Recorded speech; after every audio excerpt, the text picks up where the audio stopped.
Hi, I'm Nan Simonsen. I'm a nationally board certified health and wellness coach. I'm the author of Aging Powerfully, a book that I wrote 6 months before turning 70 to celebrate a revelation. And the revelation was that, hey, turning 70 isn't old age, it's the beginning of another 1, 2, or 3 decades of good health if we know what we're doing. And I was sure, and I still am, that I knew what I was doing because by then I was 3 years, was it 3 years in? Maybe it was two, to a lifestyle medical practice that I was their health coach for, seeing that lifestyle as medicine and the College of Lifestyle Medicine, the certifying body of doctors who would be certified in lifestyle medicine, um, had as one of the dictates, I use the word dictate, but it's a recommendation, that when we talk about nourishment, it's a whole food, plant-based diet that they are focusing on. And I adopted that before I began working with them, and they heard I was a health coach who did this and could cook and do cooking demonstrations. And they said, hey, why don't you come work with us? And that's what happened in January. I was hired in December, but January of 2019. Anyway, and no, it was January. Yeah, January of 2019. And in December of 2020, so it was 2 years, about 2 years later, I wrote Aging Powerfully because I'd seen enough. I knew that with lifestyle as medicine, getting enough sleep, honoring community, moving and exercising, food, whole food, plant-based, preferably, avoiding addictive substances and getting enough sleep. Those things could keep us alive so much better than what we see all around us with what I call willy-nilly lifestyles. So I wrote it. I will be in just ta-da, 9 days, one day, like 9 days, I guess that'd be called 9 days plus one day. That's called 10 days. I will be 74. And sometimes I feel that I'm aging backwards because without even thinking about it, as the years tick by, I'm not falling into traps that can change our bodies and change our health. Well, I do a weekly meeting with a group of people, and we call the group the PowerPoint group. And the whole point of PowerPoint, that emphasis is points of interest as they relate to lifestyle as medicine. So the group's in the background. I do a training segment, and then we talk about that and other things. And the training segment is what you're watching. And I choose different subjects, and this subject was indicated by the title, Chef AJ's 7 F's for Holistic Health and a Healthier New Year. If you don't know who Chef AJ is, she is a renowned advocate for plant-based nutrition and managing our weight. At one time, she was 70 or 80 pounds heavier. She has been a vegan for going on 50 years now, but only the last 15 of those were with whole food plant-based. And she admits that her diet was Slurpees with 7 pumps of who knows what kind of sugary thing, and just it was a junk food vegan. And then she kind of woke up and saw the light, and she's been whole food plant-based since then. You may know, well, let me further introduce her. I can't imagine anyone doesn't know who she is, but you may not. She wrote years ago. How many years ago was this? 8 year, 2011. So what is that? 13 years ago. She wrote a Unprocessed: How to Achieve Vibrant Health and Your Ideal Weight. It includes recipes because she is a classically trained chef.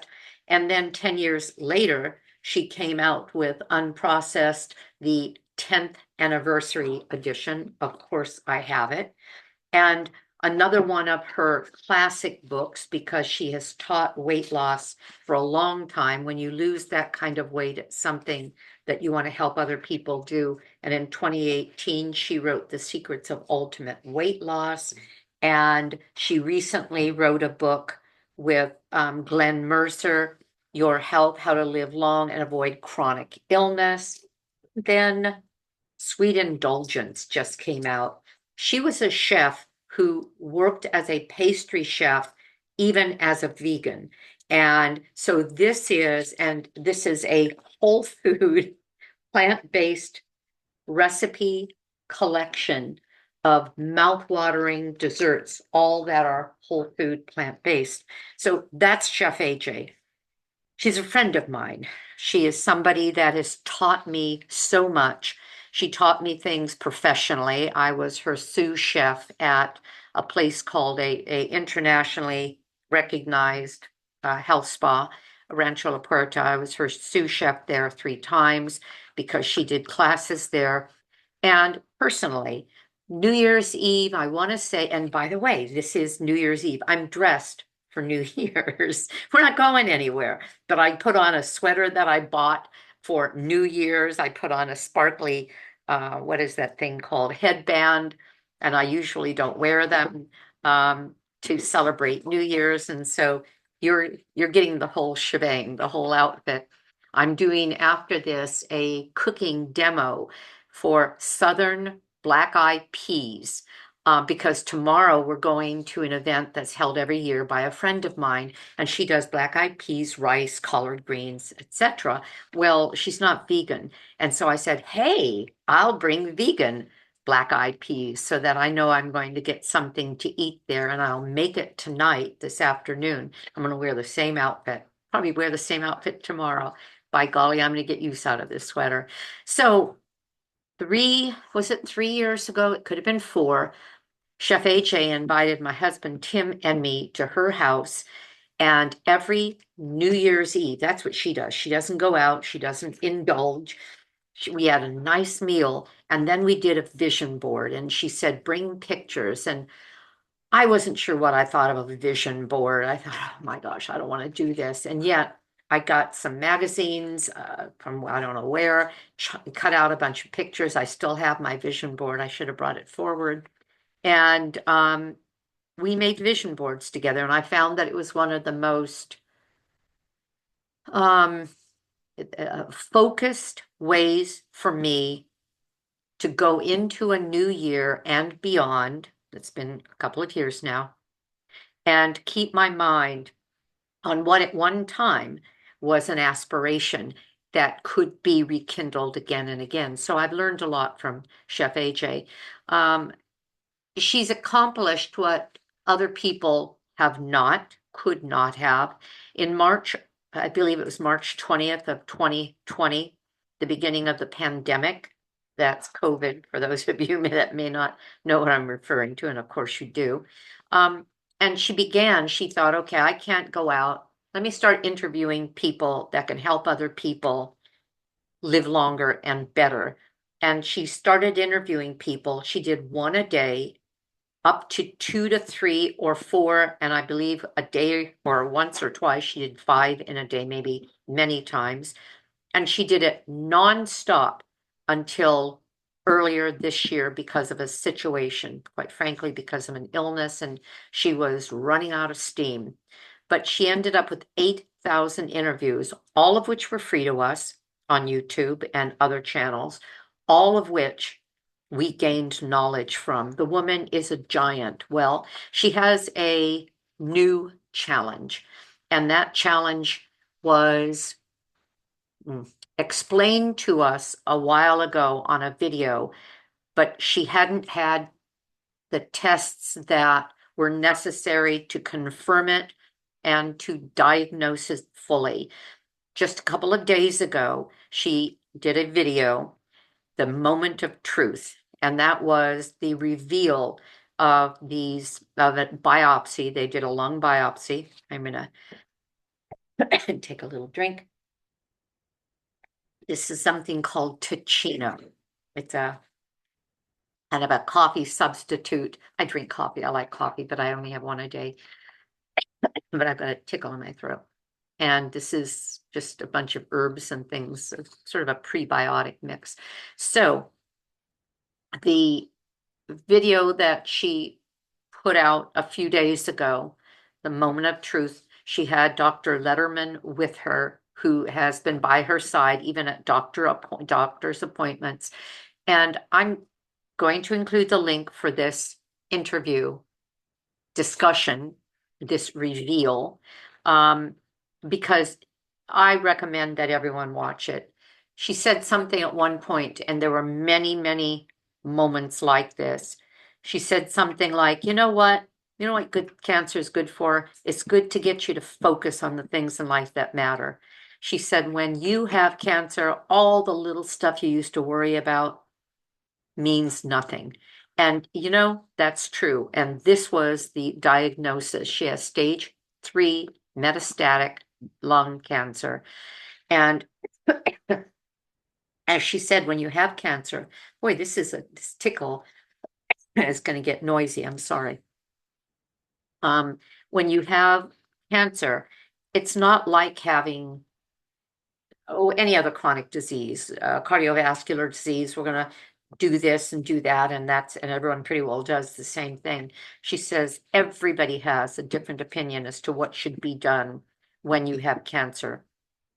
And she said there are no end to the options. She has restrictions and reasons she can't do what a lot of people would. So she's on a journey. She's known for 2 years, but she just got the diagnosis confirming to her that indeed this was the situation. And in true AJ style, she came to us honest, forthright about what was going on, transparent, explaining that she has fears and to what degree she has this challenge with anxiety.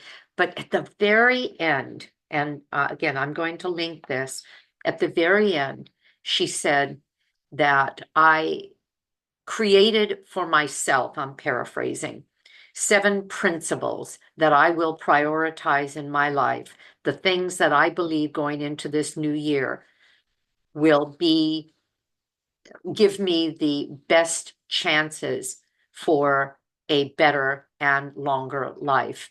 And I'm going to share those with you. That's what I'm doing. It's as simple as that. And again, I'll encourage you to watch her video.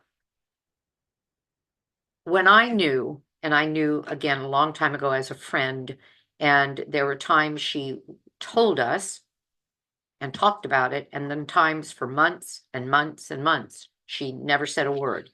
And she dealt with it as best she could, trying to figure out how she was going to move forward. But now it's out there. She's discussing it. As I said, she's honest and transparent. And these principles, her health notwithstanding, are a wonderful way to go into 2025 as a scaffolding of the way we prioritize the important things in our life. She said, number one, and I don't know if these were in order of priority in her life or importance, or if this is just the way they came out, but this was how she read them. Number one is faith, drawing on personal beliefs and spirituality as a source of strength and motivation. She explained that she is now going to services. She says, I don't care what congregation. The people are nice, the music is beautiful, and I can sit and take it in and feel stronger for it. Faith. 2, family.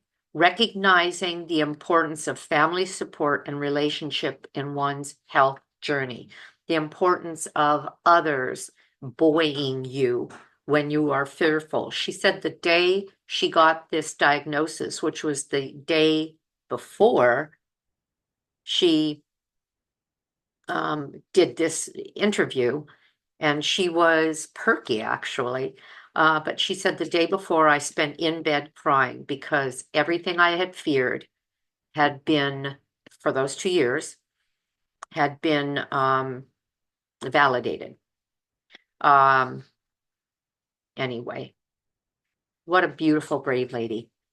Number 3, fitness, incorporating regular physical activity to maintain physical health and well-being. I love that last word, well-being. So many people think of exercise, movement as as hmm, the challenging part of moving forward in life. And anything we do and do again and again and again, including whole food plant-based, including giving up a number of things that we thought we couldn't live without and realized we could live very well, as a matter of fact, far better without them.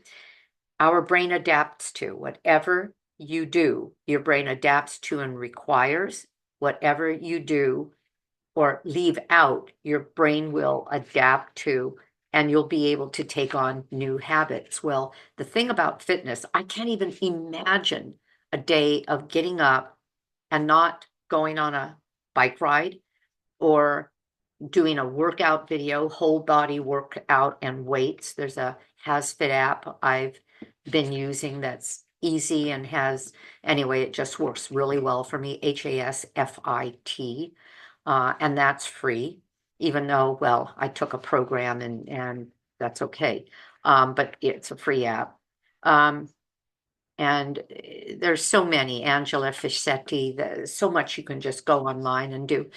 But if you get used to it, the day doesn't feel right if you haven't moved your body. And quite frankly, your body will not continue to move if you don't move it. So well-being, I don't want to just live healthy. I want to feel really good. And you'll see that a number of these items are about that. Number 4, food, emphasizing the consumption of whole plant food to nourish the body and promote optimal, there's another word, optimal health, not just keep you alive, not just get you going, not just give you some energy when you're hungry, but promoting optimal health. And that is, well, I say irrefutably proven now by so many studies that and even the World Health Organization realizes that a whole food plant-based diet is the optimal option for personal health, for human health, as well as planetary health. Number 5, forgiveness, letting go of resentment, anger, judgment, and forgiving more for our well-being than even theirs. She has, Chef AJ has said in the past when there were psychologists over, I heard it several times, gosh, she would ask questions and then try to understand hmm, the process of it even more and more. So I know that was something that must be in her past. The subject of forgiveness. Forgiveness can eat away at you, and anything that eats away at you, stress, anger, forgiveness, lack of forgiveness, and the feelings that that brings up will eat away at our health. What it does physiologically is that it ignites our sympathetic nervous system, and that means that fight or flight cue that our amygdala sends to the rest of our organs and gets you all geared up for a battle, which means all the stuff that keeps you alive and healthy gets put aside for, again, fight or flight. And some people live like that all the time. Well, if you have strong feelings that come up all the time, you're in fight or flight all the time. Friends, building and maintaining friendships that provide encouragement and accountability. Accountability is a good one. If you share with somebody, I learned that. I learned that if I told y'all, if I told you all that I was going to do something, I had to do it. I one day saw that this beautiful historic inn in our city was back to doing races again, our mission in, and this was what, several years ago. And I said, and they did 5K, 10Ks, half marathons, and I don't know if they did marathons. I don't think so. And I said, oh, well, I'm going to learn to run and I thought I was going to do a 5K. That's a couple of miles. And I signed up. I changed the 5K to a 10K, and I've run 3 of them there and at another local park here in Riverside, California. And so I said it out loud. By then, I was doing social media because of my message, the message that I set out in Aging Powerfully to share for the rest of my days. And that is that you can, through lifestyle, live a long, strong, healthy life, square the curve, live, and drop dead rather than take it the way most people do. I'm getting sicker. Oh no, I'm getting sicker. Oh no, I don't feel well. Bring me a hamburger. It'll make me feel better. I'm being snarky, but in a way that is true. And it makes me really sad that a lot of people don't know better or don't want to do anything other than that. And so I had a point to make, but I can't think of what it was. Okay, and then finally, fun. Engaging in enjoyable activities to enhance quality of life and reduce stress. When she first announced that she had cancer, she said, don't write me and ask how I am. Don't share that kind of concern. She said, send me jokes, make me laugh, give me something to be happy about. So I send her jokes all the time. And a lot of people are sending her a lot of really nice things to remind her that she has strength and resilience and that she can overcome anything. And when I wrote Aging Powerfully, I included in it the lessons from this book, Radical Remission. I quoted a number of books in my book, New York bestseller, Kelly Turner, PhD, Radical Remission, Surviving Cancer Against All Odds. She got her PhD by doing the research that it took to write this book. I believe she interviewed 1,500 people who were given I call it the final rites by your doctor, meaning go home and get your things in order with verified diagnoses. And the people that are in this book, I believe, are all at least 5 years out or more from their cancer diagnosis. The 9 key factors, and the reason I'm mentioning this is that they are very similar to what Chef AJ said. And these are people, the key factors that can make a real change as shared by this group of people. And these were the commonalities. I'll just read that over and then we're done.